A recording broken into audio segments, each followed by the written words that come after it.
What happens when you get a prophetic word wrong? So you saw something and you declared it and it wasn't right. What happens?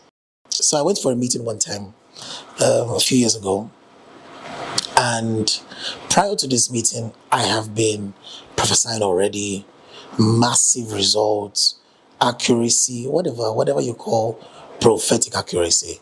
All right, words that change lives, helping people, different things. But I got to this particular meeting, and I started calling out, oh, name, I hear a name like this. Cricket sound, nobody with that name. That day, every name I called, every condition I called, nobody stood up to take it. And it is not because the people in the hall were not receptive or willing, just that everything I saw was wrong. Where I stopped was I walked up to a particular lady. I heard the name Ada. I saw the letters ADA. I felt it was right. Then I walked up to her and I said, hi, ma, is your name Ada? And she looked at me and said, no, that she's not even Igbo, that she's Yoruba. Ha, voila. Then I said, okay. It must mean that you are the firstborn or first daughter in your house. That's why God showed me Ada. She told me no. She's the last born of a couple of girls. And so when I noticed that, I just told the audience, I said, well, my exact words were, it be like the angel where they're singing me to they never do freedom. So if I've gotten all of those ones wrong, please, I will not get preaching of the word wrong. So I went back and I taught God's word. Now, this is the hook. When I was done preaching, visions were still coming by the attempts. Let me not disgrace the remaining part of my family members that were not touched by the first set of disgrace. So I began to, as I was done with the meeting, this wasn't around the time, it was not the time when I had a car or people who would convey me to and fro. In fact, how I came for that meeting was on bike. So definitely that's the way I was going to leave. And so, of course, people in the meeting greeted me. So, oh, thank you, man of God. Thank you for coming. But I was very embarrassed. I was very ashamed. And because, again, like, I know what I do. I know this thing. Why was it this wrong?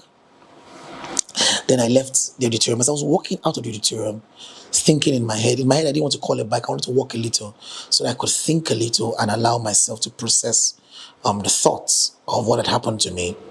As I was walking, somebody comes from the meeting, literally rushes up to me, not exactly in a sprint, but you could see that he was walking hastily to get to me. So when he got to me, he stopped me, he said, hi, man of God. And I greeted him. And he said he was in the meeting that just finished and all. And that he came for the meeting to just watch. Because in his head, he felt like what we call prophetic was just entertainment, that it wasn't real, that maybe I had paid the people there to lie and say, oh, yes, Papa, go deeper, Papa, and all of this kind of stuff. So he said he just came to watch and just laugh and all. But he said that as he watched me get it wrong over and over and over again, but I was still very confident in it, like this thing is real. That even in my teaching, because in my teaching, the teaching was about hearing God. I still emphasized that people could hear God, even though I missed it as much as I did. He said, watching me miss it and hearing me teach on the same thing convinced him that I'd heard God. And then right there on the streets, he knelt down in front of me and asked me to lay hands on him and that I should give him what I have. Now, having prayed for him and walked away, it dawned on me that as long as you are genuinely serving Jesus, whether you get it right or wrong, doesn't matter. Jesus is glorified. And this is something that has lingered in my spirit for the longest. I'm not very particular about being right. I'm not very particular about being wrong either. Nobody wants to be wrong. Now, over the years, God has helped me. My accuracy with the gift has been very high. Sometimes 10 out of 10 times, sometimes 9 out of 10 times, I've been extremely accurate with the gift. If it comes out of my mouth, the chances are it's right. All right. But that event left with me a lesson which I want to pass across to you. Whether you are wrong or you are right with the proclamation that you gave, still preach Jesus. Sometimes we get into our own devices because we were wrong, and it happens in with almost any supernatural gift. So somebody was sick in the hospital, and you went and you laid hands on them, you prayed, you even said, God said in 1 week or in 3 days they'll be up, and in 3 days they're dead, buried, no hope of coming back. Sometimes it affects us so much that we are not able to forge ahead and continue ministering to the sick like the Lord would have us do. This particular tape or this particular podcast you're watching, this one, I'm here to tell you, it doesn't matter whether you are right or wrong. What matters the most is that you delivered it as you received it. The Bible talks about prophesying according to the measure of faith. So you had received the word and you said it. Of course, it's why many times when I'm delivering prophetic messages, I don't deliver prophetic messages in a certain way. I ask, are you? Is there? All right, and I'll be talking about all of those prophetic tags later. Are you a? Do you know a? Because it, again, that experience humbled me and kept me in a place where I realized that I'm also human. And that while the spirit of prophecy and its accuracy dwells in me, it's filtered through my humanity.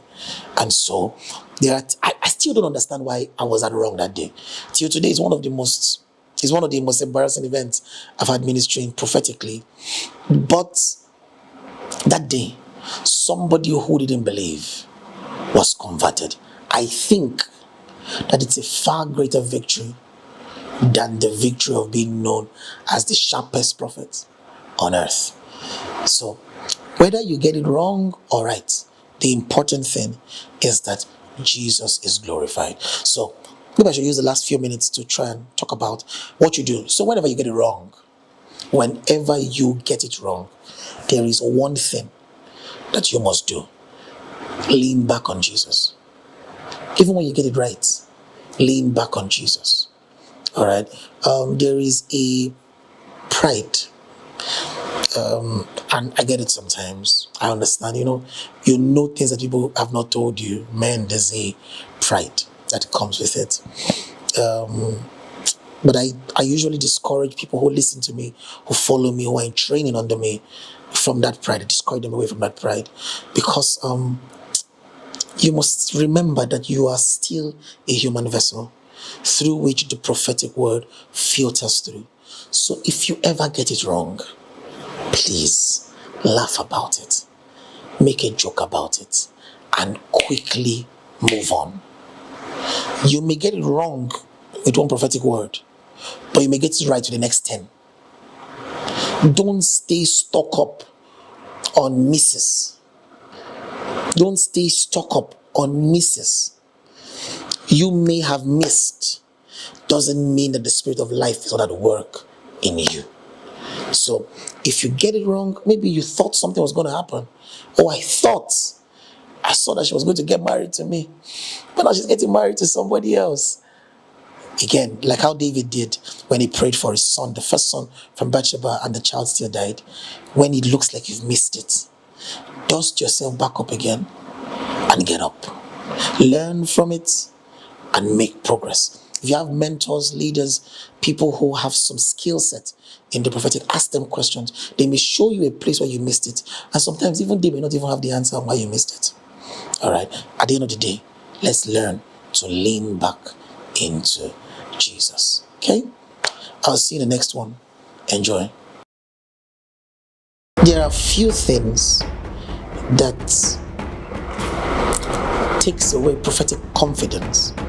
Like, Dr. David Yongicho, who we know and love now, the story of his life happened during a long, protracted period of sickness.